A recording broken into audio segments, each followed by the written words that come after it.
coup, le projet, c'est Behind the Ring. C'est un projet qu'on a porté avec Karim, Tom et moi, on était intéressés par le fait du catch, qui est le sport mis en scène par excellence. du combat du catch, comment il est théâtralisé. On voulait travailler sur cette notion de faux. Il n'y a rien de naturel, il n'y a rien de... tout est joué en fait. C'est-à-dire la théâtralité cachée derrière les sports. Et deuxièmement, le dopage dans le sport. Et bien sûr, les conséquences de ce dopage. C'est un sport où il y a beaucoup de prise de stéroïdes, donc de drogue, de dopage. On était inspiré en fait de l'histoire du Chris Benoit, qui était un catcheur qui a tué éventuellement sa femme et son fils à cause du stéroïde qu'il a pris. On raconte l'histoire d'une catcheuse qui est une comédienne à la base, qui est en manque d'argent et qui accepte cette proposition de devenir combattante. Sauf qu'en fait, on l'oblige à prendre des pilules pour améliorer ses performances physiques, son physique même. Ces pilules vont avoir un impact très négatif sur elle.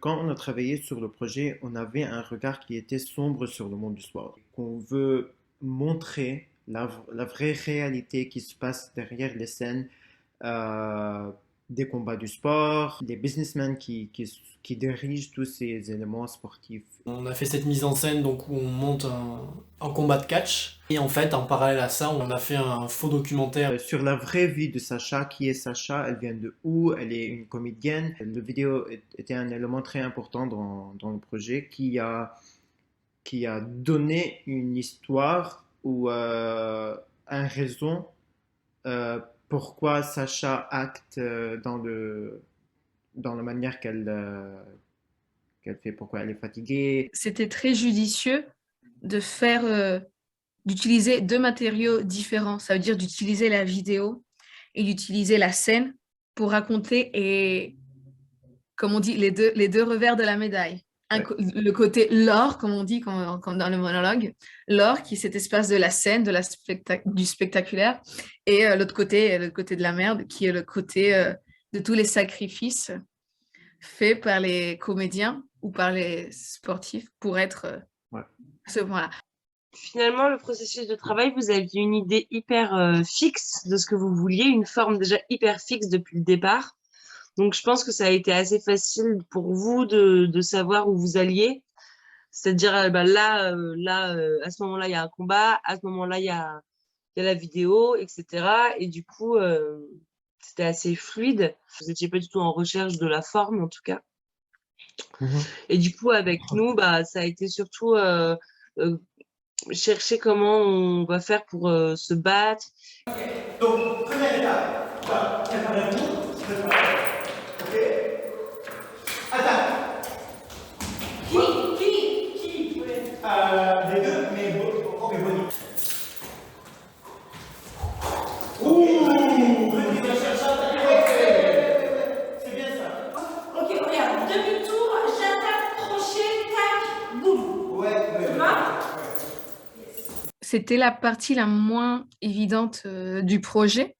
Au début, on voulait travailler sur de vrais combats, de vrais box. Après, et parce qu'on joue sur cet élément qui est théâtral et spectaculaire, on a décidé de faire des mouvements de catch. On a bifurqué sur la lutte plus corps à corps, qui se rapprochait plus du catch et qui a encore été plus grotesque en fait, comme peut l'être un vrai combat de catch. En regardant en fait des vidéos de catch, on a trouvé que c'est trop fake et on peut jouer sur ça. C'était une physicalité bien paramétrée. Qu'est-ce que ça veut dire? On savait qu'on était dans le faux.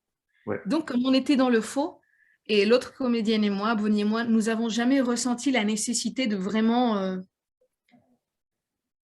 utiliser de la force brute, aller vers l'autre, parce que c'est déjà de base, le combat, c'est du spectacle. Oui. Sauf, voilà, quelques incidents vraiment mineurs. On ne s'est jamais fait de mal, on n'a jamais utilisé de la force innécessaire. C'était vraiment dans le contrôle, et je pense que ce contrôle nous a permis, même si on était fatigué, de rester réactif et de ne pas être complètement épuisé à la fin du match.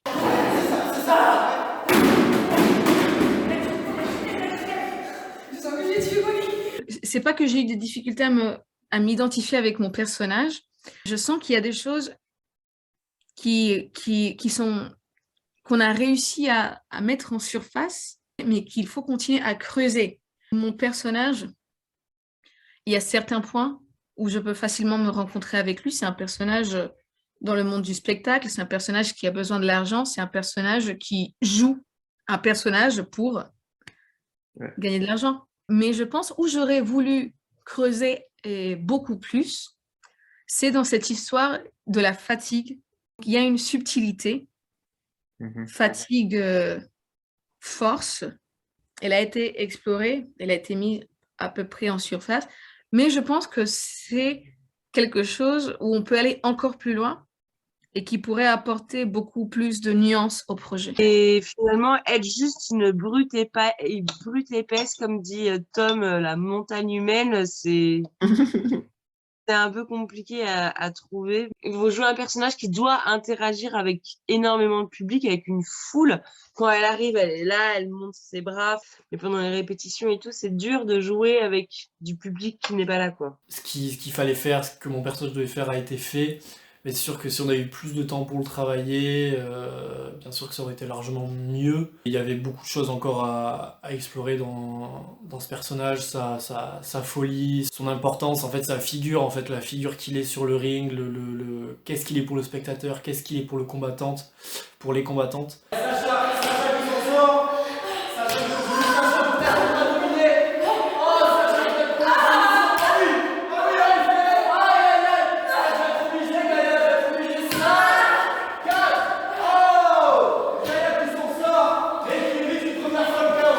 Donc, si je veux retravailler quelque chose, il y a des éléments qu'on doit en fait travailler plus. Par exemple, le monologue. Il faut qu'on soit d'accord sur qu'est-ce que le monologue veut dire, comme quoi il arrive. Est-ce que le monologue arrive comme une continuité de la scène? Est-ce que le monologue arrive comme une continuité des vidéos? Est-ce que le monologue, pas du tout, arrive pour rompre scène et vidéo et engager le public d'une manière complètement différente? Tom soit plus présent, par exemple, si on trouve du microphone qu'il peut utiliser, si c'était plus précis, ça peut marcher plus. Retravailler et d'explorer encore plus tout ce qu'on a construit, que ça soit les combats, que ça soit les personnages, leurs caractères, explorer encore plus le côté grotesque, le côté spectaculaire, mise en scène du combat.